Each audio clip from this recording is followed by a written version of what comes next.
ঢাকা থেকে বান্দরবনের লামা যাওয়ার পথে নারায়ণগঞ্জে বৈষম্য বিরোধী ছাত্র আন্দোলনের কেন্দ্রীয় সমন্বয়কদের গাড়িবহরে হামলার ঘটনা ঘটেছে।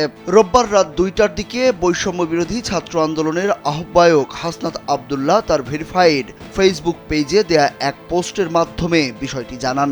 ফেসবুক পোস্টে হাসনাত আব্দুল্লাহ লিখেন, ঢাকা থেকে বান্দরবানের লামা যাওয়ার পথে নারায়ণগঞ্জে হামলার শিকার বৈষম্য বিরোধী ছাত্র আন্দোলনের কেন্দ্রীয় সমন্বয়কদের গাড়িবহর। সেখানে তাদের ব্যাগ ও মোবাইল নিয়ে নেওয়া হয়েছে। অনেকেই হামলায় আহত হয়েছেন। সরকারের কাছে এই ঘটনার সুষ্ঠু তদন্ত ও দোষীদের দৃষ্টান্তমূলক শাস্তির দাবিও করেছেন কেন্দ্রীয় এই সমন্বয়ক।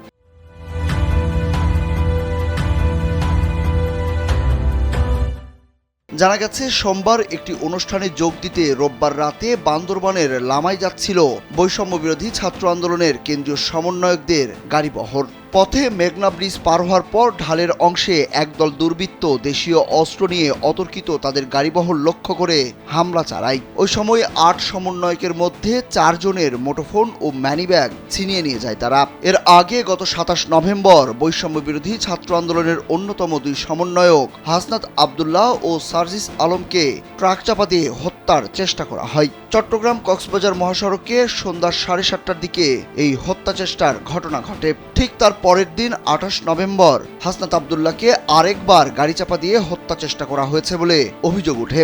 রাজধানীর যাত্রাবাড়িতে এই হত্যা চেষ্টা করা হয়।